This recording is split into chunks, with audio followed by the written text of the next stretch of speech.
बोले श्री प्राणनाथ प्यारे की जय, श्री सतगुरु महाराज की जय, तीनों पुरी धाम की जय, सर्व सुंदर साथ की जय। प्रणाम जी, सुंदर साथ के चरणों में कोटि कोटि प्रेम प्रणाम जी। सुंदर साथ जी, हमारा चल रहा है ना तीनों पुरियों से संबंध। तो नवतीनपुरी के बारे में बता दिया, पद्मावतीपुरी के बारे में बता दिया, अब मंगलपुरी धाम के बारे में बता।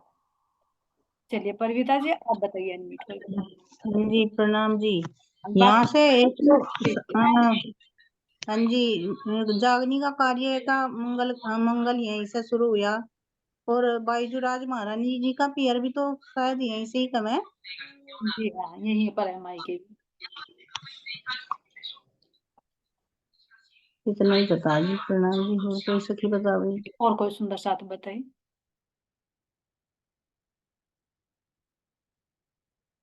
जागने का कार्य है ना, बिल्कुल सही बताया।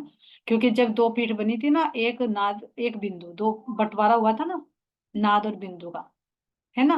तो बिंदु पुत्र में कौन आगे थे? सुंदर साथ जी, हमारे प्राणनाथ जी ना, वो बिहारी जी। और नाद में हम आगे थे हमारे श्री महराज ठाकुर जी। तो यहाँ से पूरी जागृति जो भी वर्षा सखी जी ने बताया था कि यहाँ से जागने का कार्य शुरू हुआ है। जो नाद और बिंदु दो के दो आते हैं ना, भाग बन जाते हैं उनके अलग अलग। तो अब सुंदर साथ जी, कुछ कोई और बोल रहे हैं या बात पूरी करो? किसी और के अंदर भाव है तो बताइए। प्रणाम जी। प्रणाम जी, भोले सखी जी बताइए आप। क्या बताऊं दीदी, वो फिर इनसे पूछ लो। अच्छा ठीक है, तो आपने प्रणाम की, बस ठीक है। तो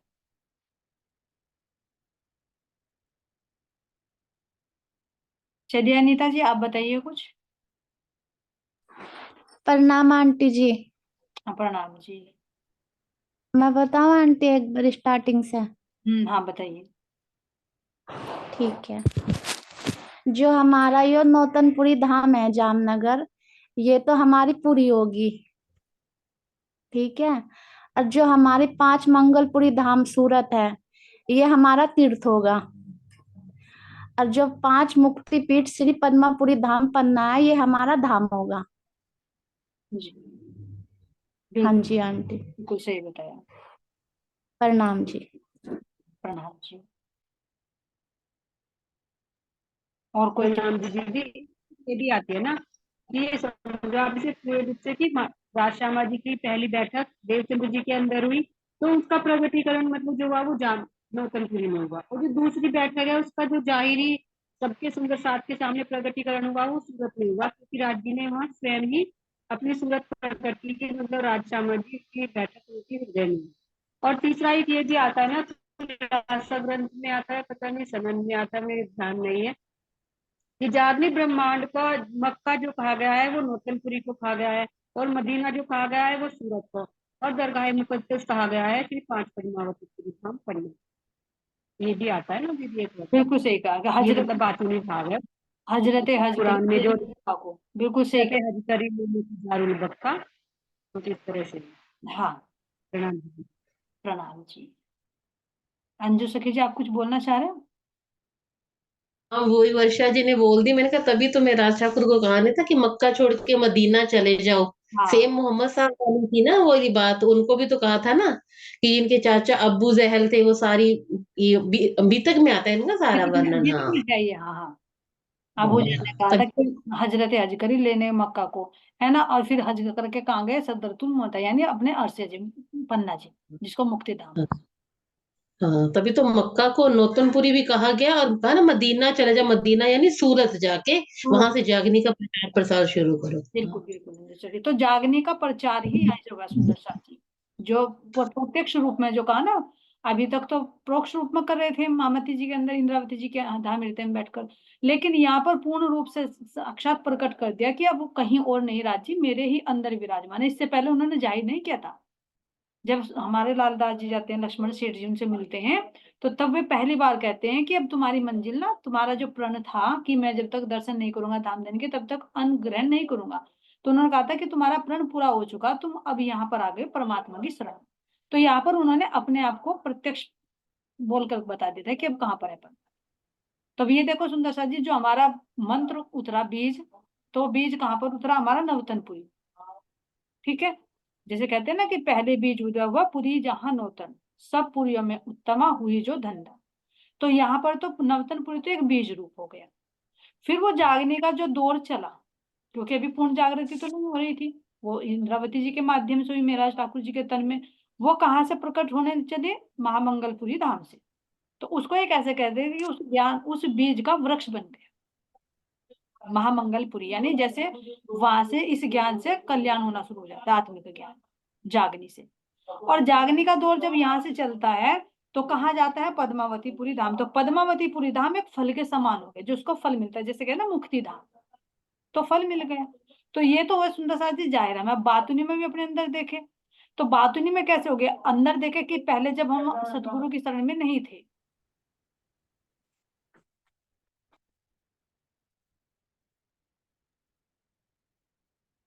है ना, तो जब तक हम किसमें थे? बिल्कुल अज्ञानता में डूबे हुए थे। वही कहेंगे जैसे इन्होंने कहा था मोहम्मद साहब के रूप में, कि हम, वो तो फिर भी ज्ञान परम धाम का लेकर आए, लेकिन हम बिल्कुल शरीयत में, संसारिक में, अज्ञानता में थे। लेकिन जैसे ही हमें सतगुरु की शरण मिली, हमारे ये मंत्र मिलता है, तारतम मिलता है, तो हमारा एक नयतन आत्मा का स्वरूप खड़ा होने लगा, एक नूतनता आ जाती है हमारे अंदर। पुराने को हम छोड़ देते, जो इस देह को अपना मानते हैं, इससे हम अलग हट जाते हैं, तो वो हमारे लिए हो जाता है नवतन, जब हमें तारतम प्राप्त होने लगता, तारतम मंत्र ग्रहण कर लेते हैं तब। उसके बाद हमारे अंदर मंत्र लेने के बाद एकदम तो नहीं, धीरे धीरे धीरे धीरे हमारे अंदर वो ज्ञान आने लगता है, एक वृक्ष बनने लगता है, जिस ज्ञान से हमारे जीव का भी और हमारी आत्मा का भी कल्याण होता है। मंगल, महामंगल। एक तो मंगल होते कल्याण, एक होता है महाकल्याण, यानी जो इस जीव को भी मुक्ति मिल जाएगी। तो वो हमारे अंदर बन जाएगी महामंगलपुरी, जिसको अभी उन्होंने तीर्थ भी कहा सुंदर साथ जी, है ना। तो तीर्थ कौन सा है? धामधनी के चरणों में जाना, यहाँ का तीर्थ तो रही। और फिर पद्मावतीपुरी धाम कैसे? एक फल के समान है, क्योंकि फिर इसका जिससे कल्याण होना, वो फल भी तो मिलेगा ना। तो इस तरह से हम इन तीनों पुरियों के अंदर बातुनी में भी अनुभव कर सकते हैं सुंदर सा जी। जाहिरा में तो है ही, लेकिन बातुनी में आत्मा की क्रिया के साथ में भी जुड़ी हुई है ये तीनों पुरी। तो इस तरह से सुंदर सा जी, ये तीनों पुरियों का जाहिरा भी है और बातुनी। ठीक है सुंदर सा जी, इससे आगे कुछ और है तो और बता सकते हैं, नहीं तो नेक्स्ट क्वेश्चन ले लीजिए। तीनों पुरियों का हो गया। आंटी मंगलपुरी का बता दियो थोड़ा सा मुझे, मोटा मोटा। महामंगल, नेट नहीं चल रहा था ना मेरा। हाँ, महामंगल का मतलब होता है जहां से हमारी यात्रा, जागनी यात्रा शुरू होती है। मान लीजिए अब तुम हो, तुम बाहर से हटकर अपने परमात्मा की तरफ को चल गए, तो तुम्हारी जागनी यात्रा शुरू हो गई, तो तुम्हारे लिए महामंगलपुरी धाम बन गई अंदर, ठीक। यानी महाकल्याण के रास्ते पर तुम चल चुके हो। तो प्राणनाथ जी ने 17 महीने तक वो करी थी ना आंटी, 17 महीने 17 बिताए महीने, थे। 17 महीने रहे थे, हाँ बिल्कुल सही, सही पॉइंट पकड़ा, 17 महीने रहे थे यहाँ। ठीक है सुंदर साथ जी, और किसी के अंदर कुछ और है तो बोल सकते हैं अपनी तरफ से। हाँ जी, ये हमारी पूरी है तो बनी। हमारे प्राणनाथ जी गए, देवचंद्र जी गए, तो जब भी तो पूरी बनी, यानी ये तो ऐसी जिमी थी जैसी हम जिमी हो, इनके हाँ, जाने से ही तो बनी। इन ज्ञान से संबंधित होकर ही बनी ना पूरी है। हाँ जी, नहीं तो स्थान तो वो है, लेकिन स्थान स्थान पर महत्व है, कि कहाँ पर दामदनी ने पहले दिल में ले रखा है मुझे कहाँ पर क्या लीला करूं। हाँ हाँ जी, जी, और एक जैसे ये भी तो आता है ना, जैसे इनका नाम में ही इनके छिपा हुआ है, जैसे महामंगल, यानी कि महामंगल तो हुआ है ना ये आत्माओं की जागृति के लिए, देखो जब जागनी यानी कि आता, नाम में ही बताया। नाम में छिपा हुआ है, नाम में ही साथ छिपा हुआ है सुंदर साथ जी। हाँ पद्मावती जी, कब और बनेगी? पद्मावती का मतलब जैसे देख कमल से भी होता है ना, लक्ष्मी से भी होता है। तो हाँ जब हमें अखंड संपदा मिल गई, तो क्या हमारे, हम पद्मा नहीं बन गए, महालक्ष्मी जी बन गए जी, ना। जो ज्ञान आ गया हमारे पास हकीकत का मार्फत क्या, और फिर हमारी रहनी भी बदल जाएगी, क्योंकि जब सुंदर साथ वहां पहुंच जाते हैं तो मार्फत की स्थिति में पहुंचते हैं वहां पर। तो जी इसीलिए जी, तो हाँ जी, पद्मावती, यानी जो कल भी पर्सन चल रहा था कि जल में रहिए कोरे रहिए, तो वो हमारे लिए पद्मावती तो हो जाएगी, अंदर में ही रहना बने सुंदर से। जाहिरा में तो है ही, बातुनी में भी बननी है तीनों पुरिया। जब तक अगर बातुनी में कहते रहे और हमारे अंदर वो ज्ञानता बनी रहे, तो उसका कोई फायदा नहीं होगा। जिमी तो है, ये खाली जिमी थी, लेकिन इसके अंदर जैसे जैसे ज्ञान की स्थिति बनती चल जाएगी, तो ऐसे ऐसे हमारे अंदर ये बनता चला जाएगा। पुरी भी बनती चली जाएगी, तीर्थ भी बनता चला जाएगा और मुक्ति भी हो जाएगी। मुक्ति पीठ जो बता रहे हैं सुंदर साथ जी, अंदर में हो जाएगी, है ना। हाँ जी, प्रणाम जी। हाँ प्रणाम जी। हाँ जी, जैसे कि ये हुए, जैसे कि मतलब ये जैसे जैसे आपका नेट स्लो हो रहा रामचंद्र है, महाराज जी हुए, कहीं हुए, तो इनके अंदर तो तीनों के ही पुण्य है। आपकी आवाज कट गई बीच में, हम समझ ही नहीं पाए आपकी बात। आपका नेट स्लो है। चलिए सुंदर साथ जी, पद्मा तो ठीक हो गए ना, नवतनपुरी हो गई, महामंगलपुरी धाम हो गए और पद्मावतीपुरी धाम हो गई। तो इन पुरियों को सुंदर साथ जी हमें अपने अंदर बनाना है, ठीक है। एक एक रिक्वेस्ट करना चाहूंगी सुंदर साथ जी में सभी से हाथ जोड़कर, हमारी ये मीटिंग है, ठीक है, इसमें हर एक सुंदर साथ को अपने भाव व्यक्त करने का अधिकार है। केवल वो सुनने के लिए नहीं आता, सुनाना भी उसका अपना अधिकार है ना। वो सुन सकता है तो सुना भी सकता है। अगर कोई सुंदर साथ अपनी बात कहता है ना, तो उसको बीच में कोई अभद्र शब्द ना प्रयोग करे, क्योंकि कल मुझे बहुत दुख हुआ। क्यों दुख हुआ? मान लीजिए बबीता सखी जी अपने भाव व्यक्त करना चाह रही, लेकिन 3 सखियों ने उनके साथ कैसे व्यवहार किया। अगर तुम्हारे साथ ऐसा किया जाए तो कैसा लगता? सबसे पहले हमारी रहनी होनी चाहिए सुंदर साथ जी, ज्ञान से पहले हमारी रहनी, है ना। क्यों? वो गलत नहीं कह रही थी, संसार की बात नहीं कर रही थी, कुछ ना कुछ उसका भी सार निकलना था। तो अगर हमें किसी की बात कहनी, तो बबीता जी से भी मेरी रिक्वेस्ट है कि अगर हम कोई बात सुना रहे हैं तो दूसरों को सुनने का भी मौका दें। ये नहीं कि हम एक बार बोलते ही जा रहे बोलते जा रहे बोलते जा रहे, दूसरे की भी बात सुननी चाहिए, क्योंकि बातचीत जब भी होती है, चर्चा जब भी होती है, हम सुनाए भी और सुने, है ना। तो इस बात का सभी सुंदर सा ध्यान रखें कि हम दूसरों का सम्मान करें और अपना भी करें। कोई सुंदर साथ बोल रहा है तो उसकी बात को पूरी होने दे, तभी हम अपनी बात रखें। बीच में उसकी बात को ना काटे कि क्या बोल रही है क्या नहीं। और फिर छोटी छोटी बातों पर अगर तुम मुंह बनाकर घर पे बैठ जाओगे तो किसी का कुछ नहीं बिगड़े। मान लीजिए छोटे छोटे बच्चे हैं चल रहे, तो हमें इन्हें मोटिवेट करना चाहिए। हम आपस में समान एज के हैं, कैसे भी हम एक दूसरे से मजाक कर सकते हैं, कोई प्रॉब्लम नहीं, क्योंकि हमें पता चल गया हम इस रास्ते को नहीं छोड़ सकते। लेकिन जो नए नए हमारे बच्चे चल रहे हैं, तो उन्हें हमें मोटिवेट करना चाहिए, ना कि उनकी हंसी उड़ाकर हमें उनको नीचे दिखाना चाहिए, ताकि वो अगली मीटिंग में ना ज्वाइन कर पाए। जैसे हम अपने बच्चों को कोई कार्य करने के लिए करते, बेटे करो करो, करोगे तुम, उन पर थोड़ी ना हंसी उड़ाते हैं। तो इसी तरह से चाहे बच्चे सब हमारे हैं, तो उन्हें हमें आगे बढ़ाने की कोशिश करनी चाहिए, ना कि किसी हंसी से या उनकी गलती निकाल कर उन्हें हम नीचा दिखाए, ये गलत बात है। फिर अगर कहे, फिर नाराज होकर बैठ जाए, तो तुम्हारी रहनी नहीं है, फिर तुम्हारे अंदर का ये अभिमान बोल। तो इस बात का सुंदर साथ हम ध्यान रखें, ये हाथ जोड़कर रिक्वेस्ट है, क्योंकि कल भी मैंने देखा बोलने का अधिकार है, तो इसका मतलब ये नहीं कि जो मन में आ रहा वो बोलते चले जाए। हर एक को सम्मान करना चाहिए, क्योंकि पहले ही बताया हर एक आत्मा के अंदर राज्य महाराज जी है। किसी के अंदर प्रत्यक्ष हो रहे, किसी के अंदर परोक्ष में है, लेकिन अगर उसका दिल दुखता है तो राज्य को तो दिल दुखता है ना। जो जो साथ में होते प्रीत तो मोए होते सुख। तो जैसा व्यवहार हम अपने लिए चाहते हैं ना, ऐसा व्यवहार हम दूसरों को भी दें। इस बात का विशेष ध्यान रखें, सभी से मेरी ये रिक्वेस्ट है सुंदर सी। ठीक है, अब आगे चलते हैं प्रश्नों की तरफ। कुछ गलत कहा हो तो सुंदर साथ जी बता सकते हैं अपनी तरफ से, क्योंकि कल के व्यवहार से मुझे बहुत बुरा लगा। इस तरह से रिएक्ट होना नहीं चाहिए सुंदर साथ में आपस में। नहीं जी, नहीं ऐसा जी, होना सही नहीं कह रहे चाहिए। हैं आप, गलत तो कुछ भी नहीं है इसमें, आपने जो कहा बिल्कुल ठीक कहा जी। जैसे बच्चे है ना, अब चल रहे हैं, इनको बोलने का मतलब थोड़ा बच्चों को तो हौसला देना चाहिए ना, और भी। हाँ, इस हौसला देना चाहिए। इस बात में होती है त्रुटि, जी हाँ। हमारे से भी हो जाती है, बच्चों से भी हो जाती है। उसका मतलब ये नहीं कि तुम मतलब भाई एक हंसी उड़ाकर उनका थोड़ा सा अपमान करो, ज्यादा नहीं जी, बच्चों को ज्यादा फील जो होती बड़ा जो बड़ा है ना वो तो समझ जाएगा, मान लो हंसी है, लेकिन बच्चा ना उसको दिल पे ले जाता है। है। हाँ, हम आपस में कैसे भी कर ले, उसमें कोई प्रॉब्लम जी, नहीं है। हाँ जी, हाँ जी। इस बात का ध्यान। प्रणाम जी। हाँ ये तो मन में आवाज ही पर्सन जब भी तो कोई करे है ना जी पर्सन। हाँ, हम दूसरे की भावनाओं को समझे सुंदर जी। मन में उठते हाँ आए तभी कोई करता है पर्सन। हाँ, प्रणाम। प्रणाम जी। चलिए वो इसका एक प्रश्न था इनका सुंदर साथ जी, शायद परसों तरसों का था, हमने बीच में रोक दिया था परिविता सखी जी को, है ना, वो याद आ गया था आज मेरे, इन्होंने पूछा था, अभी तान्या बेटी अभी लेंगे तुम्हारे प्रश्न आगे, ठीक है, उसको पूरा कर दूं मैं, तो फिर नहीं तो ध्यान से निकल जाएगा। इन्होंने पूछा था कि जो मोहम्मद साहब पर टोना किया था एक यहूदी की लड़की ने, तो उसका क्या मतलब है ना। तो जैसे कुरान में कोई प्रसंग दिए गए हैं तो वो घटना पहले घटी है। ध्यान देना, जब हमारे बीटेक में आया था कि सुंदर साथ पत्र लेकर गए थे, तो उन्होंने कहा था कि ये कुरान की जो घटनाएं तुम हमें सुना रहे, ये तो पहले हो चुकी। लेकिन स्वामी लालदास जी ने कहा था कि तुम जिनको कह रहे हैं ना, वो अब हो रही है वर्तमान में, क्योंकि वो तो कुरान में संकेत दिए थे हमारे कि ऐसे ऐसे घटनाएं होंगी।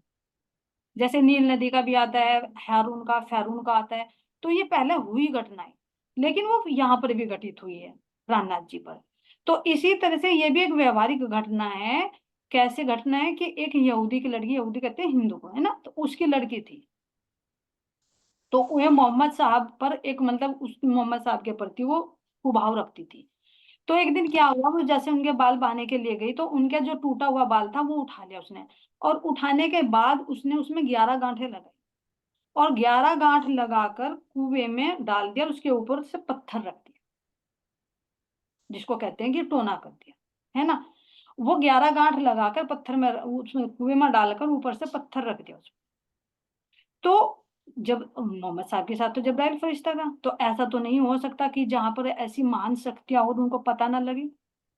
यहाँ के भी लोग पता कर लेते हैं कि भाई उसके मन में क्या चल रहा है, उसके घर में क्या हो रहा है, देखो हो जाते हैं यहाँ पर भी। तो उनके पास तो जब्राइल की शक्ति थी। तो जब जब्राइल की शक्ति से उनको आभास हुआ कि ऐसे यहूदी की लड़की ने ऐसे ऐसे किया, तो उन्होंने उनको अली को हुक्म दिया कि तुम जाओ, वहां पर उस लड़की ने बाल में गांठ लगाकर उसके नीचे रख रखा है। तो उन्होंने हजरत अली को, जो उनके दामाद थे, अली का मतलब यहाँ पर छत्रसाल जैसे लगा जा, तो उनको भेजा कि तुम उस बाल को निकाल कर लाओ और वे गांठें खोली। तो वो गए, उन्होंने वो बाल उठाया, उसमें से गांठें खोली। तो ऐसे गांठें खुलते खुलते तो जो टोने का असर था वो मोहम्मद साहब पर से कम हो गया। ठीक है सुंदर साथ जी, ये घटना हुई।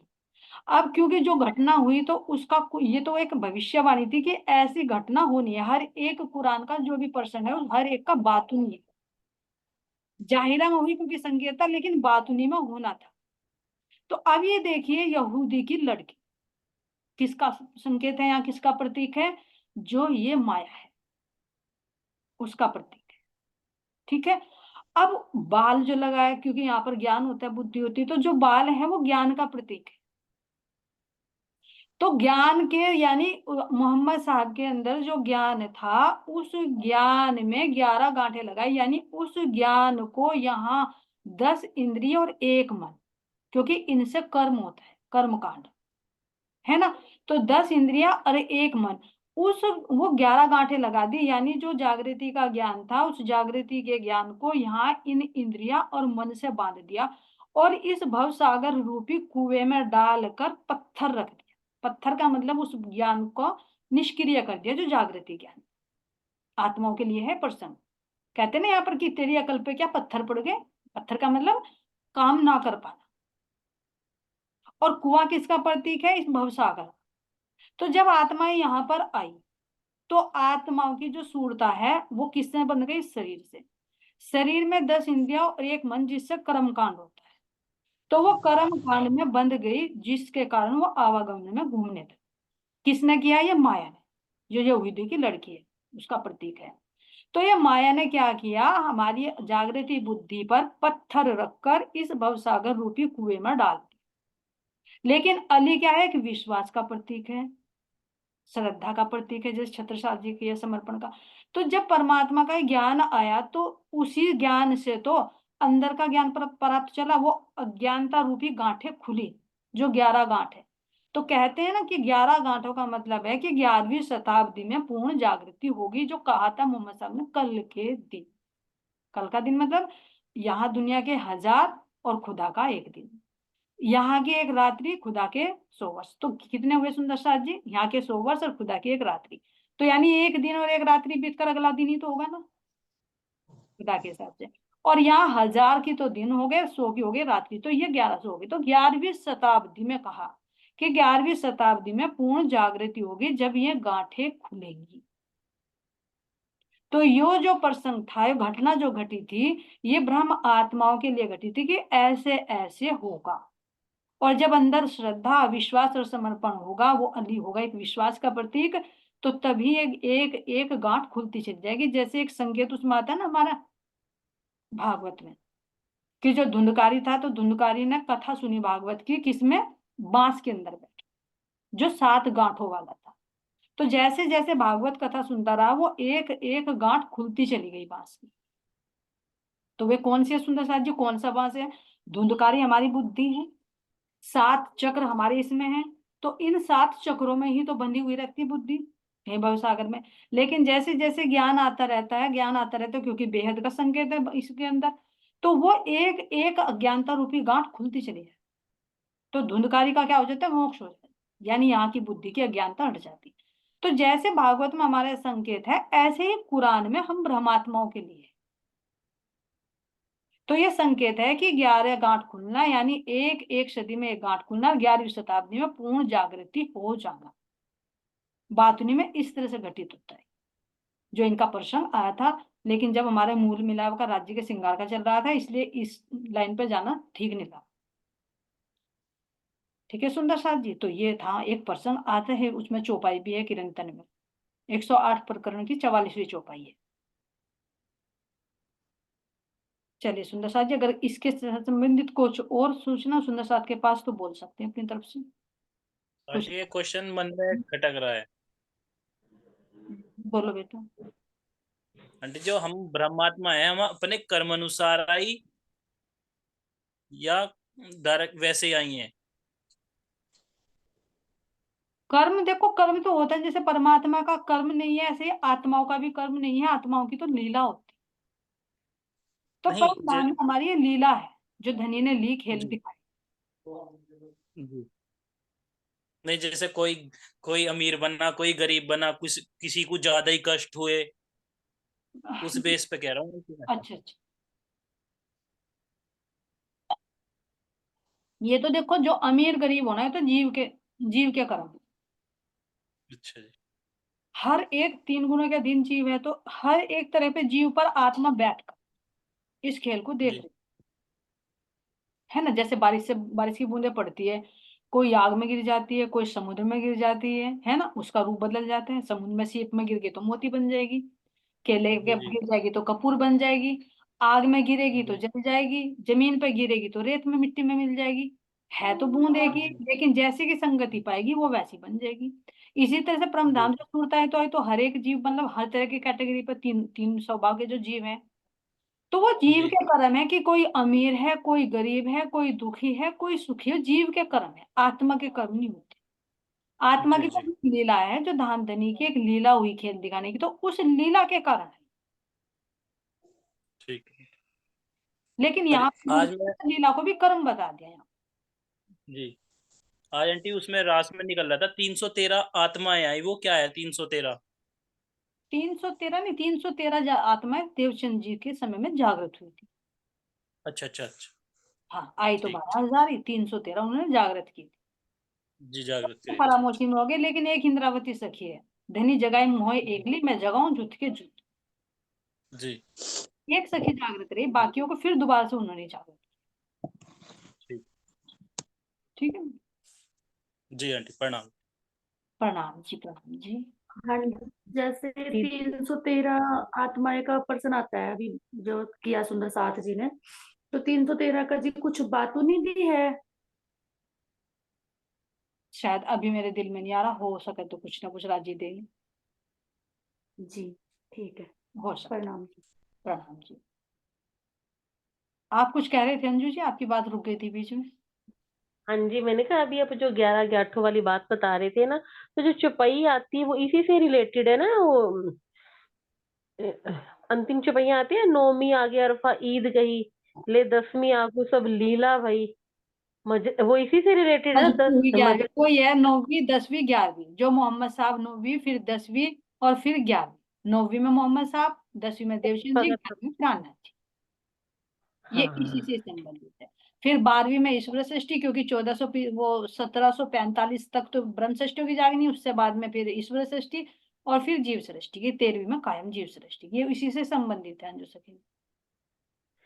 नहीं, अब बोलते अपन ऐसे नहीं, 12वीं सदी फजर तमाम आगे आगे क्या छुपाई थी, मेरे को ध्यान, क्या छुपाई थी दीदी? मेरे भी याद नहीं, याद मेरे भी याद नहीं है तो, लेकिन याद नहीं है मार्फत उसकी क्या मतलब नाम है। हाँ जी, हाँ जी। हाँ, ये सदी का भी कुछ आगे पीछे है थोड़ा हिसाब, क्योंकि हिजरी संवत है, बहुत डीपली इसका मैथ है ना, कुछ हिजरी संवत के हिसाब से है, कुछ हमारे विक्रम संवत के हिसाब से, तो अलग अलग हो जाता है। नहीं, जो आपने समझाया ना तो मुझे लगा उसी से रिलेटेड है, अभी आप ये समझा रहे थे ना। 11वीं सदी का तो उसी से रिलेटेड है। हाँ। ये 11 गांठों का मतलब है कि एक एक सदी में एक एक गांठ खुलती चली गई, और फिर जब 11वीं सदी आई तो पूर्ण जागृति आ गई, आत्मा के अंदर जागृति आ गई, वो कयामत प्रकट। ये संकेत था कि उन्होंने कहा था ना कि 11वीं सदी की एक संकेत दे दिया कि ये गांठ लगाए, तो यानी 11वीं सदी है ये, जागृति पूर्ण परमात्मा प्रकट होंगे, क्योंकि भविष्यवाणी की थी ना कुरान में, हाँ जी, हाँ जी। क्या अकॉर्डिंग था। ठीक है। ठीक है सुंदर ये साहब। तो राज्य की आंख है ना आंटी, कयामतनामा, राज्य की आंख, नेत्र, हाँ। नेत्र। चलिए तान्या बेटा, माइक ऑफ है आपका। प्रणाम जी, प्रणाम। प्रणाम। ये एक प्रश्न पूछूं जी? हाँ जी।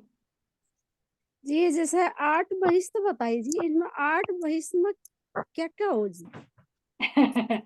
ये बहिष्ठों का तो फिर बहुत लंबा प्रसंग चलेगा, इन बहिष्ठों में ना मोटा मोटा बताऊंगी, इन बहिष्ठों में जैसे चलो जी, किसी दिन जहां किसी तक दिन और जीव बता दी। जहां तक जीव पहुंचेगा ना, वहां जीव को अखंड मुक्ति दे दी जाएगी इन बहिष्ठों।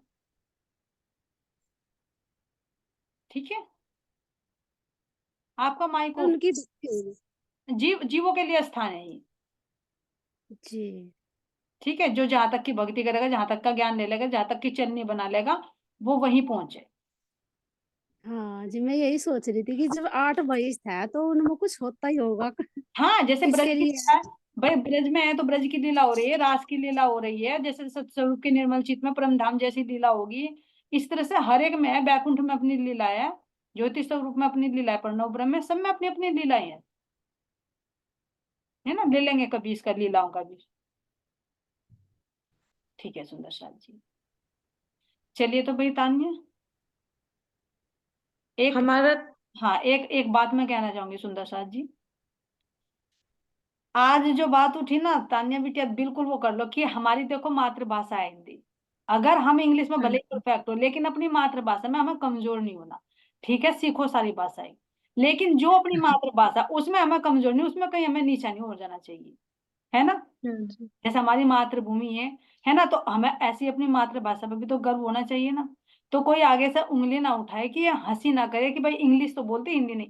अरे जब हम अपनी भाषा दूसरे की बोल सकते तो अपनी क्यों छोड़े हम, है ना। जी इस वीकनेस को दूर करो, शायद इसीलिए राज्य ने कुछ कारण बनाया, जी क्योंकि आगे वाणी भी पढ़ोगे ना, तो वाणी में हिंदी भी है, सिंधी भी है, फिर काउंटिंग भी हिंदी में लिखी हुई है, जो इंग्लिश में तो लिख लेते हैं हम, लेकिन हिंदी में बहुत कंफ्यूज होते हैं, उसमें भी हमें पारंगत रहना चाहिए। जी। हाँ, चलिए। हमारा तीर्थ कौन सा है? हमारा तीर्थ कौन सा है, पद्धति में लिखा हुआ है सुंदर शाह जी, उसके अकॉर्डिंग बताइए। परविता जी आप। तीर्थ तो हमारा जमुना जी बोली ना, परमधाम की जमुना जी। तीर्थ जमुना जो, प्रणाम जी। प्रणाम जी, प्रणाम जी। हमारा धाम कौन सा है? धाम कौन सा है, कोमल सखी जी। परम हमारा परम धाम ही है जी।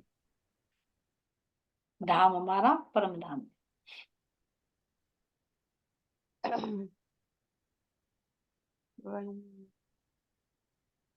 हमारा गोत्र कौन सा है? शालू, शालू जी तुम बताओगे।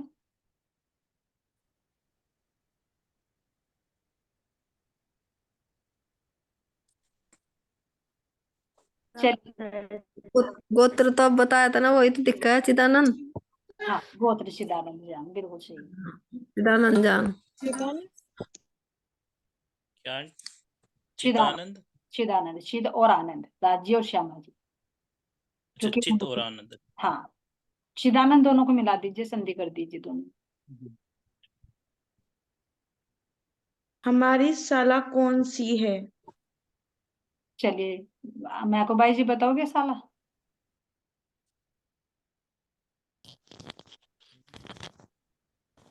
प्रणाम जी। मैं आंटी मैं बताऊं? चलिए, बोली सकी कह रही थी, पहले बोली सकी बताएगी। हाँ जी, साला हमारी गोलोक है ना, गोल। गोलोक। प्रणाम जी। प्रणाम जी। चलो बोलो तान्या, जल्दी जल्दी। हमारा शास्त्र कौन सा है? शास्त्र बताइए राधा जी, अब बताइए आप। श्रीमद् भागवत। हाँ, शास्त्र श्रवण श्री भागवत, ठीक है। हमारा फल कौन सा है? फल बताइए, फल क्या है सुंदर साहब जी हमारा? बबीता जी आप बताओगे? सेवा। सेवा करोगे तब फल मिलेगा, फल पूछ रही है तो सेवा नहीं, फल पूछ रही है। प्रणाम जी। श्रीफल। श्रीफल। मंत्री मिलाई यही होगा जी। चलिए बताइए और सुंदर साहब जी। जो सेवा सेवा करने के बाद जो फल मिलेगा वो वही है जो मैं वो फल क्या है मोती सती की? फल क्या है वो? तारतम्य फल है। पाओगे तारतम्य जी। ज्ञान रूपी फल ही तो है जी हमारे पास, जो वो तो ज्ञान है। आनंद मिलेगा ना 25 पक्षों का। हाँ जी, फल नित्य विहार प्रमाण, नित्य विहार, हाँ आनंद 25 फल है पक्षों जी। में विहार करने का 25 आनंद पक्ष। है ना। आनंद में विहार करना, ये फल मिलेगा, चाहे तारतम्यवाणी के माध्यम से चाहे मंत्र के माध्यम से, है ना। ये तो मंजिल पहुंचकर फिर उसके बाद फल मिलेगा, नित्य विहार, है ना। चलिए, हमारे ऋषि कौन से हैं? ऋषि बताइए सुंदर साहब जी, अपनी तरफ से बता दीजिए, इसको भी मालूम है। विष्णु जी आदि नारायण है ऋषि तो। महाविष्णु। हाँ, वो महाविष्णु कैसे हुए ऋषि? ऋषि हमारे महाविष्णु ऐसे हुए जी। जो नहीं, जो महाविष्णु ऐसे हुए ना, तो यो महाविष्णु ने तो नीचे ज्ञान दिया ना। हाँ, उन्हीं जो के ऋषि हुए ना, हाँ, उनके माध्यम से ही तो मिला ना यो। क्योंकि महाविष्णु का यहाँ पर जीव होता है ना, तो जीव के माध्यम से फिर ये ज्ञान कैसे कैसे उतरता आता है ना, उनके अंदर सक्षम के अंदर हाँ पर आता है, फिर उनके मन पर आकर तब प्रकट होता है। हाँ, तब प्रकट होता है जी। हालांकि महाविष्णु को नहीं पता ये ज्ञान, लेकिन अक्षर ब्रह्म के संकल्पित जो स्वरूप है उसके कारण के माध्यम से यहाँ प्रकट होता है। हाँ जी, कहना महाविष्णु तो एक सपने में आ गए थे ना, तो सपने में आके भी संकेत तो अक्षर ब्रह्म ने लिखवाए ना ब्रह्मात्माओं के। हाँ, नहीं तो उन्हें नहीं पता था। हाँ, प्रणाम। चलिए, हमारा सुख विलास स्थान कौन सा है? सुख विलास का स्थान कौन सा है? चलिए अंजू सखी जी, बहुत गहराई से सोच रहे हो। वही मैं सोच रही थी, पढ़ते तो हैं, पढ़ लेते हैं। देखो हीरा जी तो दिखा रहे हैं। हाँ, जब किसी लाइन बोल देगा तो याद आ जाएगी, देख लो नहीं याद आ रहा। प्रणाम जी। बता। फिलहाल तो चर्चा ऐसा ही मिल रहा है जिससे नित्य वृंदावन। नित्य वृंदावन आंटी जी। सुख विलास, क्योंकि हमने अपने सुख का, हाँ बताओ, है मूल मिलावा। सुख विलास, सुख का अखंड विलास कहाँ पर वृंदावन किया तो है हमने? जी। परम धाम की जो हमारी लीलाएं थी उनका विलास कहाँ पर करके देखा हमने? अभी रास में, हाँ, ब्रज रास में। नित्य व्रत, क्योंकि वहीं पर तो प्रकट हुआ ना हमारे परम धाम की जो लीलाएं थी। और यहाँ पर ब्रज में हमने प्रेम लीला की, लेकिन उस प्रेम का विलास हमने रास के अंदर किया, हाँ रास में है ठीक है, ना। ठीक। हाँ जी, ब्रजराज। प्रणाम जी। प्रणाम जी। आवाज आ रही मेरी जी? हाँ, जा। अब आ रही है, बोलिए आप। हाँ जी, जैसे कह रहे ना कि विलास वृंदावन में है, लेकिन यार उसका जो हमने करा तो वहां जो मतलब वर्णन चल रहा जो ब्रजरास में करा, लेकिन उसका वर्णन यहाँ हो रहा आप जागणी में, मतलब करा तो वहां अखंड है। हाँ जी, मतलब परमधाम में तो था उसकी, फिर हमने यहाँ से वृंदावन यहाँ ब्रजरास में होया वो, लेकिन अब अगर उसकी गाथा गाई जा रही जैसा उसका वर्णन हो रहा, उसकी चर्चा वो यहाँ हो रही जागणी में जी। तो जागनी में चारों का भोग ले रहे हैं ना। हाँ जी जी जी। नहीं मैं तो वो कहना चाह रही हूँ, मैंने कहा वहां तो करा ना, वहां मतलब वहां अखंड है करा वो, हाँ, और उस करने की बात हो रही यहाँ से। यहाँ पर हो रही है जागृति में, अब सुख ले रहे हैं, वो सुसुप्ति में खेला तब जागृति में उसका सुख ले रहे हैं। जी आती है ना चौपाई, जाग देखो सुख जागनी, है ना, जाग जी देखो सुख जागनी ए सुख सुहागिन जोग, तीन लीला चौथी घर की इन चारों का या में भोग। तो चाहे ब्रज की लीला चाहे रास की लीला, इन चारों का हम इस जागनी के ब्रह्मांड में आनंद ले जी। रहे हैं। बिल्कुल ठीक। चलिए, हमारा हमारा कुरुक्षेत्र कौन सा है? हमारा अक्षेत्र है ना, हाँ जी। एक बार और बोलो। हमारा कुरुक्षेत्र कौन सा है? ये क्षेत्र होगा, अक्षेत्र, ठीक है, अक्षेत्र क्षेत्र है। सतगुरु चरण को क्षेत्र है गुरु जी। चरण को, अब तो बताया अंजू सखी जी ने तुरंत, गुरु चरण को क्षेत्र है। सतगुरु के शरण ही हमारे, उनके चरण ही हमारा क्षेत्र है, जहाँ जाए सब सुख। क्योंकि सतगुरु की शरणागति होने से हमारे सारे दुख दूर होते हैं। सुंदर सा जी, सबसे बड़ा दुख है पुनरपि जन्म पुनरपि मरणम, जो जीव के साथ लगा हुआ और आत्मा ज्ञानता में फंसी हुई है। तो ऐसे सतगुरु के चरण ही हमारा वो अक्षेत्र है। हमारी देवी कौन सी है? देवी कौन सी है भाई, जरमन बाई जी, कौन सी देवी को पूजना? हमारी देवी हाँ, देवी भी तो है ना हमारी। फिर मोहित जी के श्यामा महारानी, श्यामा महारानी। देवी वो तो हमारी इष्ट है। नहीं, हाँ वो तो स्टैंडिंग हमारी देवी। ढूंढो ब्रह्म विद्या देवी सही, ये चुपैया उसी में है ना। अंजू सखी जी को आप पकड़ के वाणी है वाणी। ये भी कहीं काली पे जाते हैं, कहीं दुर्गा पे जाते हैं, सब जगह घूमते हैं अभी भी। है तो ना भोला भाला सुंदर साथ है, वही वाली बात है। राज्य को ऐसे सुंदर सा ज्यादा प्यारे हैं। राज्य ने हाँ वाणी में कहा मम्मी मेरे यार, हम लोग तो वही ना, हम लोग तो चतुराई में आ गए ना, बिल्कुल बिल्कुल। ज्ञान की नहीं, में आ गए। राज्य ऐसा सुंदर साथ। धर्मर बाई की विशेषता है, सब पता रहता है ना, पता नहीं क्या ये घुमा फिरा कर हंसी जरूर दिलवा देती है। इसके अंदर ये नहीं एबिलिटी नहीं, है। आपका भी देखो, बहुत भोला भाला है। हाँ, बहुत बचपन से चल रही है, और ये अब से नहीं, बचपन से जुड़ी हुई है। इनकी बात नहीं करी, पूरा सुंदर साथ हाँ, भोला भाला है। और भोला राज्य को ना ऐसे ही सुंदर साथ पसंद आते हैं। हम लोग तो चतुराई वाले हो गए ना, मैं अपनी बात ही कर रही हूँ, आपका नहीं। हम लोग तो चतुराई वाले हो गए ना, ये बात है। इलम चातुरी हक की है ना, यही आड़े पट लिखा नूर, यही ना देवे देखने मेरे दूल्हे के मुख का नूर। सही बात है। चातुरी खूबी अंक की। चलिए भाई मोहित जी, एक बात बताइए, हमारी देवी कौन सी है? मीटिंग का टाइम होने वाला, सुंदर सा जल्दी बताइए। देवी नहीं पता आंटी मुझे। अभी तो बताया हमें अंजू सखी जी ने, ब्रह्म देवी, ब्रह्म विद्या जो हमारी वाणी है, ये हमारी देवी अच्छा ब्रह्म विद्या। ठीक है। चलिए, बोले श्री प्राणनाथ प्यारे की जय, श्री सदगुरु महाराज की, आपके भक्त की जय, सर्व सुंदर साथ की जय। प्रणाम जी। मेरी बातों से तो कोटि कोटि प्रेम प्रणाम।